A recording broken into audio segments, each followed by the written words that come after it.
Bonjour à toutes et à tous et bienvenue dans cette nouvelle vidéo.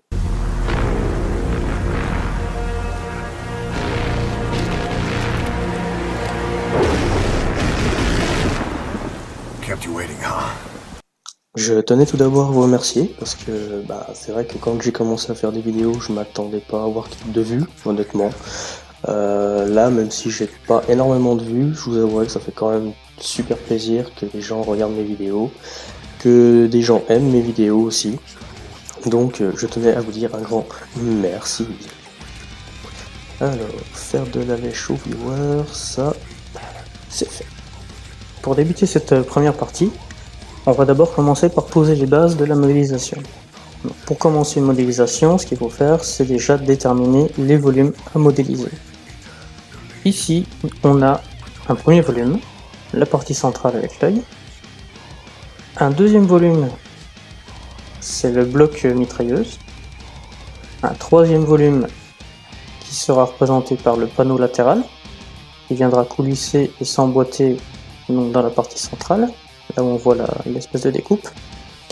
Et ensuite, on a 3 pieds.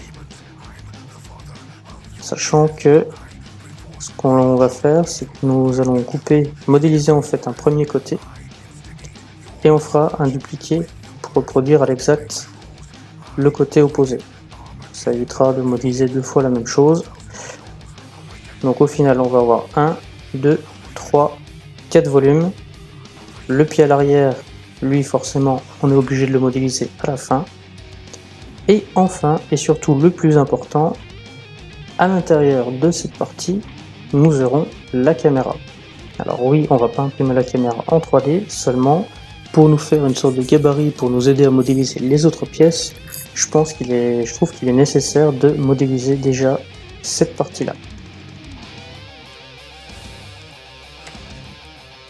Voici la caméra Takara, c'est aussi ce qu'on va modéliser dans ce premier chapitre.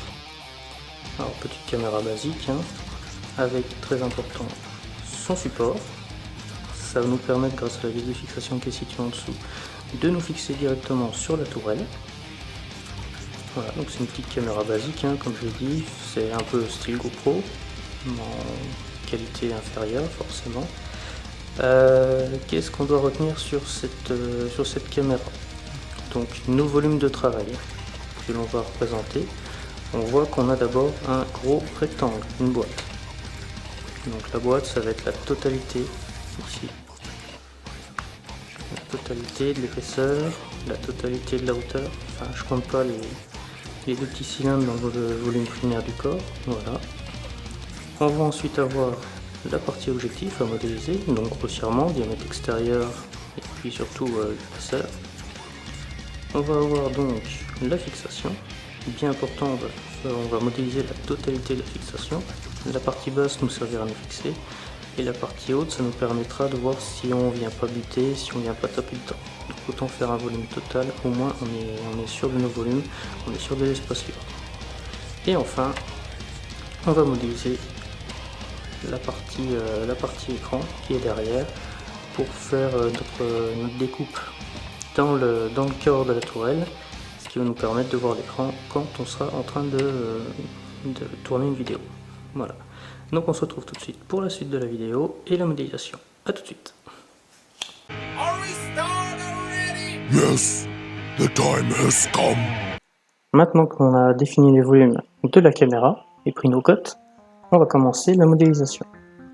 Tout d'abord, on utilise l'objet type box.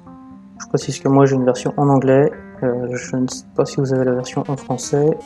Bon, là-dedans ça sera boîte, mais après je ne connaîtrai pas forcément toutes les dénominations, toutes les traductions. On trace une boîte dans la vue top, la vue de dessus, peu importe les cotes, on s'en fiche, puisque de toute façon on va les renseigner nous-mêmes dans les paramètres. On renseigne donc une longueur de 65 par 28 par 41. Je laisse volontairement les segments à 1, puisque ce n'est pas utile de mettre plusieurs segments sur ce volume.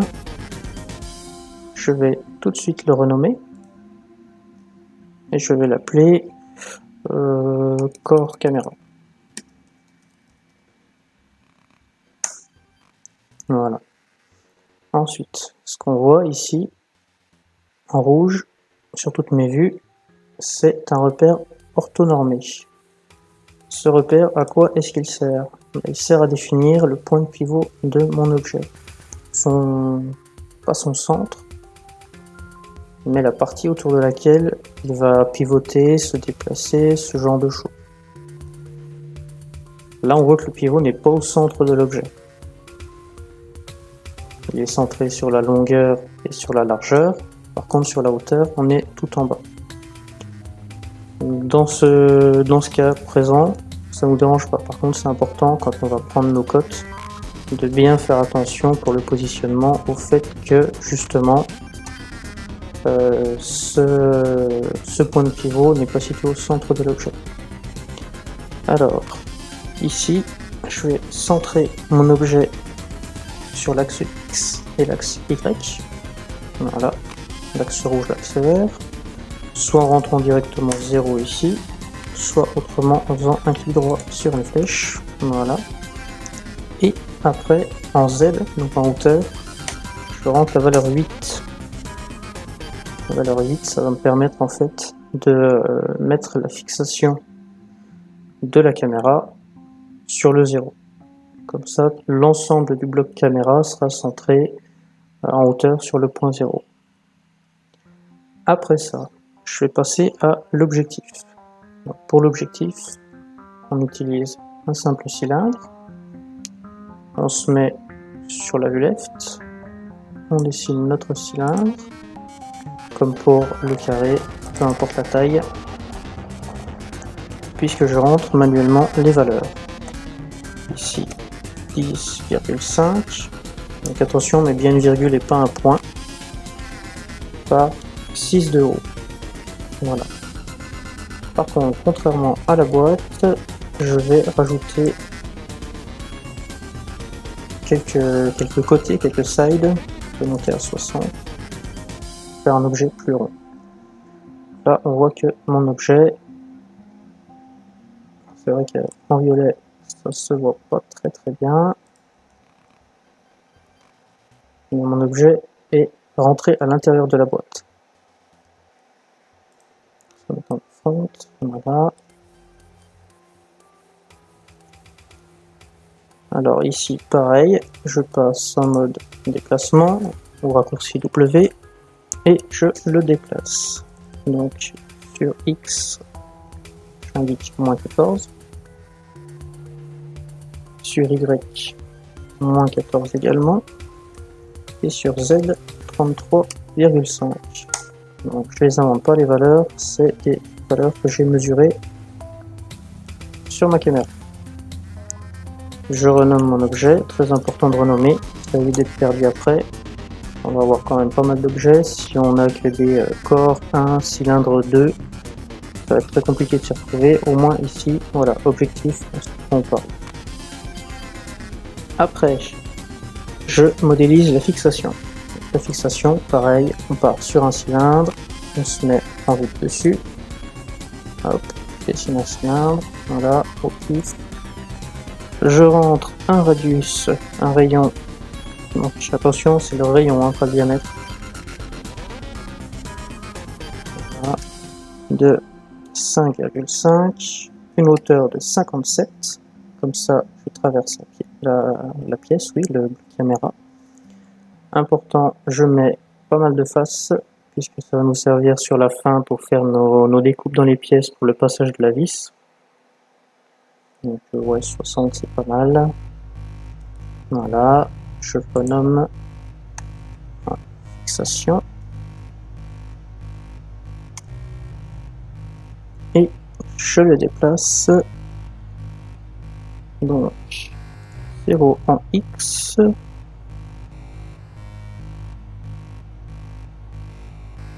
Non, pardon, 2 en X. Et 0 sur les autres valeurs. Voilà.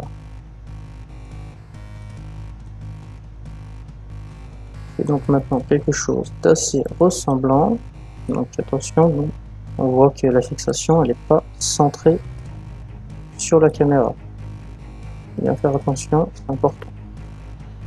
Et pour finir, je dessine l'écran. Donc on passe en vue left, on dessine une simple boîte, comme ça avoir l'habitude. Je rentre une valeur, 35,58 par 5 dp. Je laisse les segments A1, ils ne me sont également pas utiles.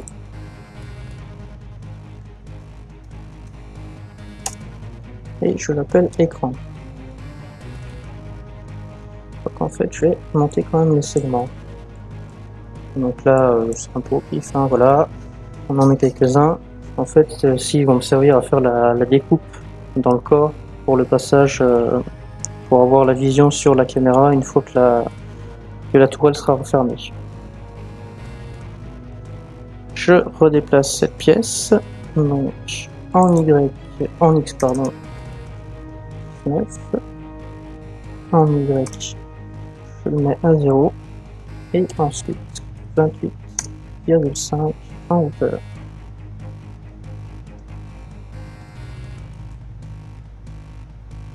Et voilà ma pièce.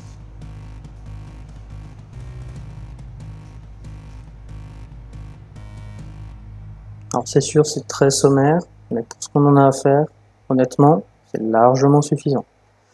Après, si ça vous éclate de faire un truc plus poussé, avec des petits angles et tout ça, on peut faire des chanfreins, on peut faire tout un tas de choses. Si je veux, je peux modifier la couleur de chaque pièce pour mettre tout en noir. Bon, niveau lisibilité, ça sera pas terrible, mais on peut quand même le faire. Ça fera un truc plus proche de l'origine. Je vais laisser celle-là, la couleur, voilà. Donc là, on a notre caméra. Maintenant, qu'est-ce que l'on va faire ensuite? Ensuite, on va attaquer la partie centrale. Pour la partie centrale, c'est simple. Je prends un objet sphère, je me mets très important dans la vue left, la vue sur laquelle on voit l'objectif de face. Je crée ma sphère. Là, peu importe la cote également. Je vais rentrer un radius d'à peu près 48. Avec les essais que j'ai fait, ça donnait quelque chose de plutôt sympa. Je mets quelques segments également pour avoir quelque chose de plus lisse. Et ensuite, je dézoome un peu sur mes vues. Ensuite, qu'est-ce que je dois faire? Si on regarde là, on n'a pas vraiment la forme d'une sphère. On a plutôt une forme ovoïde. Et comment je donne une forme ovoïde à une sphère? C'est simple, j'ai ici un outil qui s'appelle Scale. Raccourci, c'est la touche R. Je mets donc l'outil Scale, je me mets sur cette vue ici, je clique sur mon axe Y, donc on voit bien quand je passe sur l'axe Y qui se met en surbrillance en jaune. Je clique, je tiens appuyé et je déplace jusqu'à avoir une forme qui me paraît assez proche de l'original, assez proche de ce que je veux faire. Après, le problème c'est que là la caméra, on la voit plus. Donc on fait un clic droit sur notre objet, on va dans les propriétés de l'objet, et on modifie le champ visibilité. Donc 0,5 ouais, par exemple, c'est pas mal.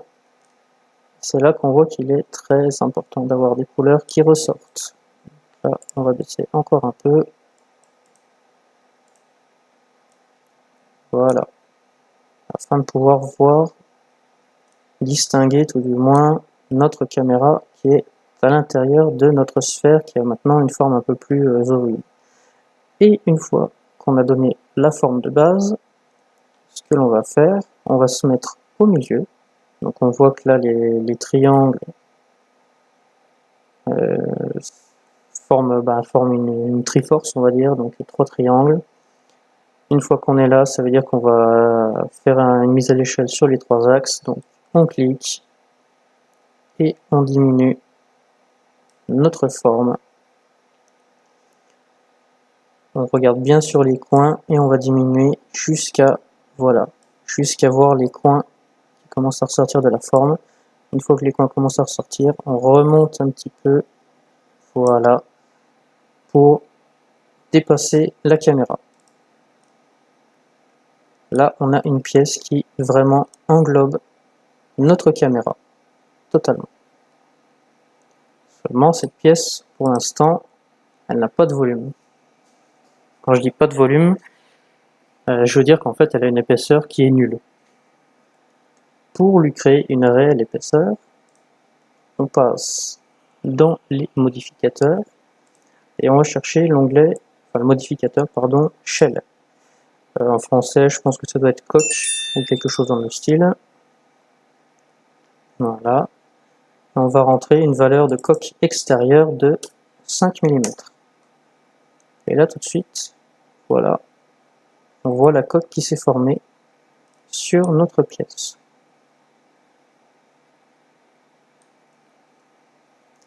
Maintenant, très important, si vous avez déjà pratiqué l'impression 3D, vous devez savoir qu'on est limité dans la taille de nos objets. Donc ce qui est important de faire, c'est de mesurer justement notre pièce afin de voir la taille qu'elle fait. De voir si elle va passer sur la plateforme de l'imprimante. On utilise l'objet donc dans Outils, Mesure distance. On se met sur le sommet, on clique, on tient appuyé et on va jusqu'en bas de la forme. Ça n'a pas marché.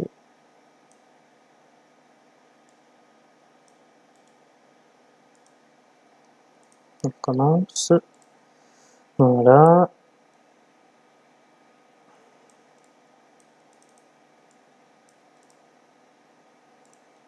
Je ne sais pas pourquoi ça ne marche pas comme il faut.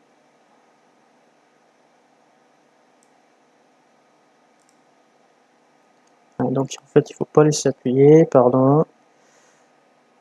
On clique une fois, on déplace là où on veut mesurer, jusqu'ici. Et ici, qu'est-ce qu'on voit? On voit qu'on a une distance de 206. Or 206, c'est plus que la taille du plateau. Ce qui veut dire que je dois donc modifier ma pièce pour la réduire. Alors pour ça, c'est pas très compliqué. Je repasse sur l'outil Scale. Je diminue un petit peu ma hauteur. Je repasse sur la vue perspective. Ce que je fais surtout, c'est que le modificateur Shell, je le supprime ou je l'enlève, juste en cliquant ici. Voilà. Ça me permet de bien voir le volume. Hop, comme ça. Je fais bien le tour de ma pièce pour vérifier qu'il n'y ait pas d'autres morceaux qui dépassent. Je remets mon Shell. Je retourne dans la vue de gauche et je remesure.